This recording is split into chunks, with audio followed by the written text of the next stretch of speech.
अंग्रेजों की पुलिस की गोलियां खाकर जो भारत के क्रांतिवीर शहीद हुए हैं और अंग्रेजों की सरकार ने जानबूझकर जिन भारतवासियों को मरने के लिए मजबूर कर दिया है, उनकी संख्या जब जोड़ने की कोशिश हमने की तो वो करोड़ों में है। मैं एक उदाहरण से मेरी बात समझाता हूँ। भारत में जो क्रांतिवीर ने सबसे पहले अंग्रेजों की सरकार को हटाने की और अंग्रेजी शासन व्यवस्था को ख़त्म करने की कसम खाई थी, वो नाना साहब पेशवा थे। आप जानते हैं कि मूलतः पुणे के रहने वाले थे, लेकिन यहाँ से उनको हटा दिया गया। उनकी पूरी रियासत, उनका पूरा राज्य अंग्रेजों ने छीन लिया। बाजीराव पेशवा का सारा रियासत, पूरा राज्य अंग्रेजों ने छीन लिया।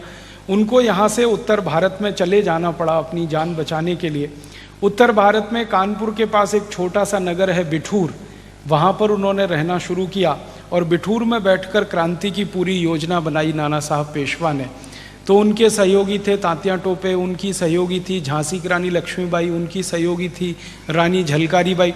ये सब ने मिलकर आज़ादी का पहला स्वप्न देखा और इस देश का पहला स्वाधीनता संग्राम लड़ा।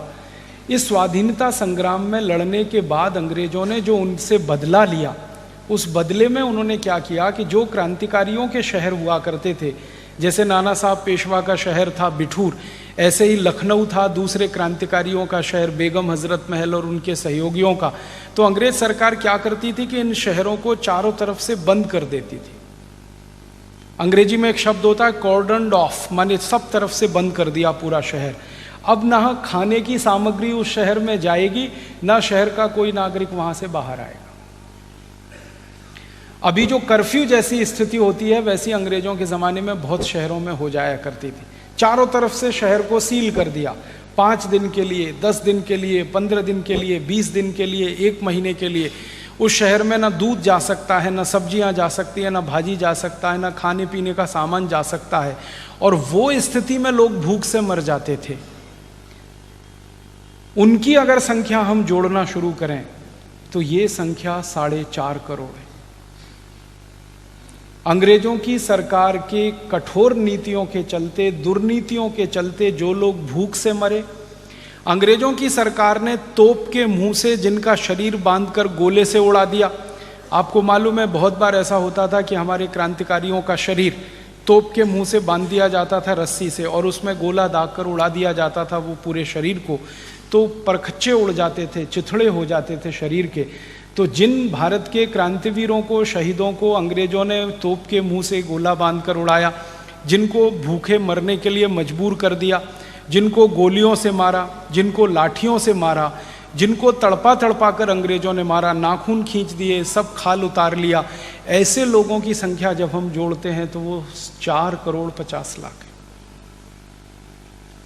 माने 4.5 करोड़ लोग इस देश की आज़ादी के लिए परोक्ष रूप में शहीद हुए हैं और 7,32,780 शहीद प्रत्यक्ष रूप से शहीद हुए हैं। दोनों को मिला दिया जाए तो ये बहुत बड़ी संख्या बनती है। दुनिया के किसी देश में इतना बड़ा आज़ादी का संग्राम नहीं हुआ है जो भारत में हुआ है। इसलिए मैंने आपको कहा आज़ादी बहुत कीमती है। जो भी मिली है हमें बहुत कीमत हमें चुकानी पड़ी है उसकी। आसानी से अंग्रेज इस देश को छोड़कर नहीं गए हैं, बहुत मुश्किल से हमने अपने देश को उनसे छुड़ाया। तो 4.50 करोड़ तो परोक्ष शहीद हैं, 7,32,780 प्रत्यक्ष शहीद हैं। दोनों मिलाकर इतनी बड़ी संख्या दुनिया के किसी देश में नहीं है जो आज़ादी के लिए शहीद होने वाले लोगों की हो। अपना देश बहुत मुश्किल से आज़ाद हुआ है, बहुत जानें हमने गंवाई हैं, बहुत कीमत हमने चुकाई है। ये हमें हमेशा याद रखना चाहिए। ये भारत का वो इतिहास है जो हर व्यक्ति को याद होना चाहिए, हर बच्चे को मालूम होना चाहिए, हर देश के नागरिक को पता होना चाहिए कि कितनी कीमती है ये आज़ादी।